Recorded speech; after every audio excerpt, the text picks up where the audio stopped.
Hello! In this video I'm going to be talking about surrogacy expenses, both how this works in the UK and my own experience.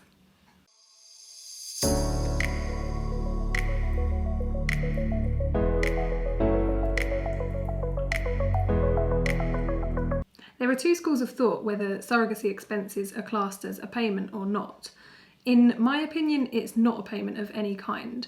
In fact, if you work out the hourly rate, so to speak, it comes to a whopping £1.78 per hour. So this clearly isn't even minimum wage, it'd probably be considered slave labour. So I really don't see it as a payment. Commercial surrogacy in the UK is not legal. Commercial surrogacy means getting paid to carry a child for someone, and it can be extortionate amounts of money. But my £1.78 an hour certainly isn't going to get me rich. The average expenses paid to a surrogate in the UK vary massively. They can go from £7,000 all the way up to £20,000. There are some cases where if the surrogate is friends or family of the intended parents that they do get less expenses than this, but the average in the UK is between the £7,000 and £20,000. And if you compare this with the hundreds of thousands of dollars that they charge in the United States, it certainly isn't a get-rich-quick scheme in the UK. Now, the money is intended to cover a variety of pregnancy-related costs. For some surrogates, this may include a budget to provide a healthy diet, vitamins such as Pregnacare, childcare costs, the cost of taking time off of work, and maternity clothing. This is to name just a few things.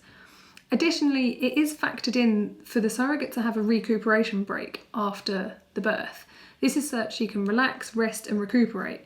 And if the surrogate already has kids, this is a really lovely way for her to make memories with her children.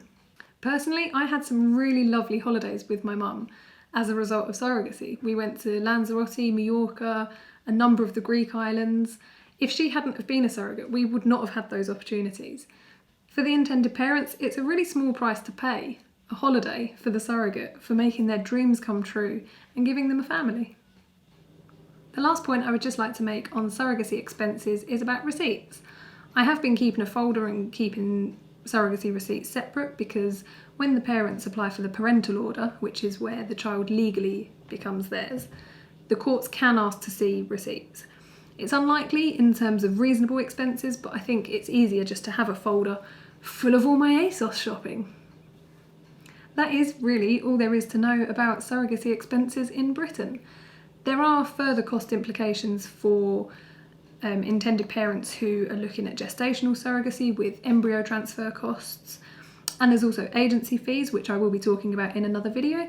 So if you're interested, please do subscribe, like the video, and thanks for watching. Bye for now. To pay for a holiday for their surrogate, it's a really small price to pay. You're my lovely girl.